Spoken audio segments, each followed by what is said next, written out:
Konnichiwa and welcome. I'm the Geisha of Gore. Some of you may remember me from my column of the same name that ran for about 7 years on Cinema Night Fight, where I wrote exclusively about Southeast Asian horror and exploitation films. I also spent about 15 years writing about other genres of film across various sites on the internet, so now I've decided to take it to video. Anyway, today I'm going to get into probably the most iconic Japanese horror films, Audition by Takashi Miike. One of my favorite films, one of my favorite directors. It was Miike's first international release that it had played at various film festivals around the globe. The company that distributed it is called the Omega Project, and they had a success with the release of Ringu the year before, in 1998. So they wanted to see if they could keep that success going with the horror genre. And they hired Miike to direct, and they hired the screenwriter Daisuke Tengen to adapt the novel Audition by Ryu Murakami, that had come out in 1997. Now, this Miike's first international release, but not many people know that prior to this, he had released about 35 films over 9 years in Japan. He's very prolific. He still is one of the most prolific filmmakers anywhere. Anyway, the book it's based on, I have it, I've read it. I can't find it right now because I'm a book hoarder. It's somewhere.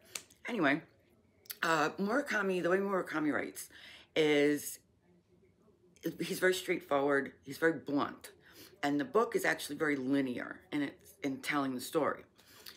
Miike, he twists it around and he uses, it's not linear at all, and he uses like flashback imagery and hallucinatory imagery to kind of tell the story of Asami and Shigeharu and how it all plays out. So the movie itself, the story starts off, Shigeharu is an older man whose wife died from cancer some years before, and his teenage son has been saying, you know, you really should meet somebody, you know, you're lonely, and he is lonely. So he was speaking with his friend Yasuhisa, who he works with at a video production company, and Yasuhisa comes up with the idea of a fake audition where they're really auditioning to be Sugaru's girlfriend. Okay. Sounds a little misogynistic. It's not really, though. Not by a long shot. Anyway, so Shigeharu gets to see the resumes and photos of about 30 or so women who want to audition for this non-existent role in a film. Cliche, he spills a cup of coffee while looking at a bunch of them. He scrambles and he happens to come upon Asami's resume. Well, he's just completely taken with her photo, her biography, you know, what she talks about. And he's pretty much decided before the actual audition happens that this is the girl he wants. So they go through the audition, you see all the people. Asami's the last one. And he just loses his composure, basically. And he starts talking to her. And later on, after the audition's over, when he's talking to Yasuhisa, the friend tells him, look, I'm not too sure about this. Maybe, you know, maybe you should pick somebody else. I don't know, there's something about her I don't trust. So no, you know, Shigeharu, you know, no, this is the woman. He calls her and invites her to dinner. Now, she's not going to say no, because maybe that means that she won't get the part in this film that she thinks she's auditioning for.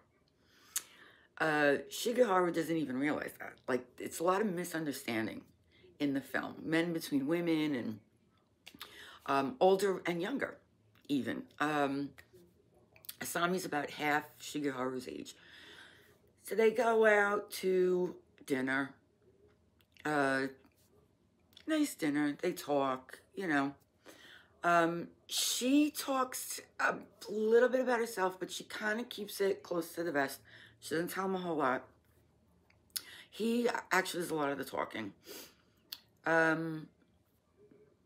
It goes well. Decides he wants to see her again. After some time, they end up at a resort together. Basically, she shows him the scars that she has on her inner thighs from when she was abused as a child. And basically asks him, you know, promise that I'm the only one you'll love. She says, yeah, you know. And they have sex, fall asleep. He wakes up the next morning, she's gone. And it's not just that she's gone from the resort. It's he gets back to Tokyo, and she's completely disappeared. She's not answering her phone. And he starts to realize he doesn't really know much about her. You know, he doesn't have an address for her. And when he talks to Yasuhisa again about it, Yasuhisa tells him, listen, you know, the references that she listed, I can't find them. There's a music producer she listed who's gone missing and no one knows where he is. And there's, she said she worked in a bar, but I can't find anybody at this bar, you know, with this bar. They actually get into an argument. Shigeharu is determined to find her. It's no, everything's fine. There's nothing wrong with her. I'll find her. So he goes about locating her, trying to go to, like, he goes to the ballerinas, the ballet school she had gone to when she was a child, and he actually finds her stepfather there, who was an abusive asshole. And he still comes off as an asshole, although he's confined to a wheelchair right now. He also goes looking to the bar where she said she had worked, and the bar's closed, and a passerby actually says to him, oh, you know, there was a murder there, you know, some time ago. And by the time the police gathered all the body parts, there were extra, not just the one body. Okay, that's interesting. Now, meantime, Asami knows where he lives, has found out, you know, where his home is, and he goes home. He's sitting, he's drinking his whiskey.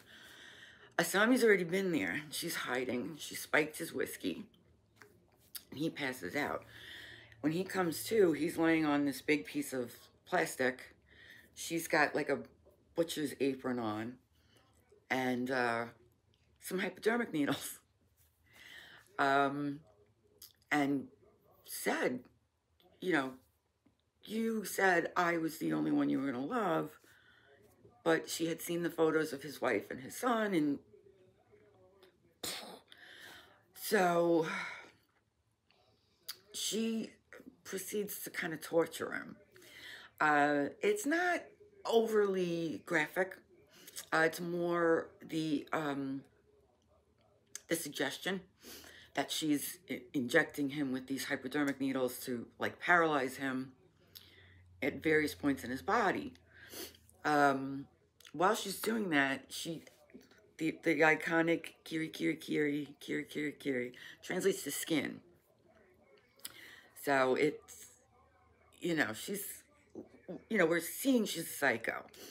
I mean, everybody knows by now, if you haven't seen it, spoiler alert, she uses a garrote to slice his foot off of him. While he's alert, he's just paralyzed, so he can't move. The son comes home. the son manages to save Shigeharu, and, you know, it's the end of Asami as we know her. It's a fun movie. It has a lot of, it's not just horror, it's a character study where we're looking at these older men who are lonely, but also jaded. You know, there are comments made in the film about these younger women aren't interested in relationships or getting married anymore. They all want, you know, some kind of career and everything.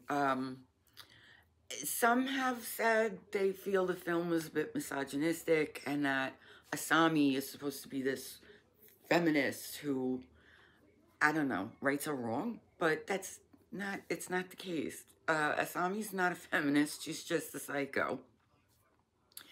And, you know, the insinuation is that she has killed before because she's a psycho and she didn't necessarily get her way. There's misunderstandings. Again, Shigeharu calls her and invites her, not realizing that the only reason she said yes was because she was afraid if she had said no, she wouldn't get the part in the movie. And Shigeharu is completely misunderstanding of Asami. And there's a conversation between him and his son in the film that kind of illustrates that when they're talking about fish, like they're eating fish, and it's how do you tell male or female? And neither one of them can answer the question. So, it's creepy, very creepy.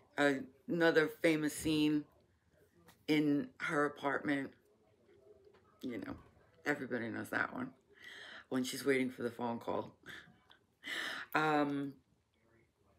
But what happens with how we find out about Asami's past is while Shigeharu is kind of knocked out, he has hallucinations related to her past, to the bar, to the stepfather who abused her, to her as a child, as a ballerina, literally being hit repeatedly. So that's how he tells the story.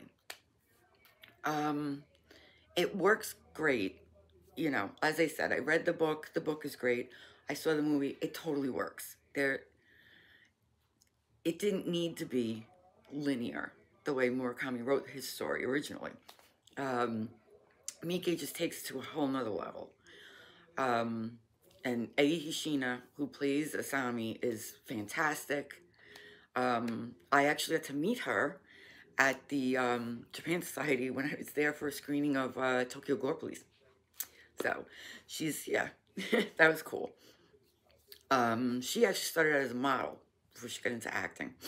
And she's done a number of films since. She's really kind of terrifying when she's playing some of these roles. The runtime's about 113 minutes. Obviously, you can get it with English subtitles. You can watch it on streaming. It's Tubi. Where the hell else is it? Amazon Prime if you subscribe, and Sling if you subscribe. So you can still see it. It's still available on DVD. This is mine. This is the director's cut. So. It's, like I said, it's a fun movie. It's one of the most iconic films to come out of Japan, Southeast Asia, anywhere, you know, including Korea. So,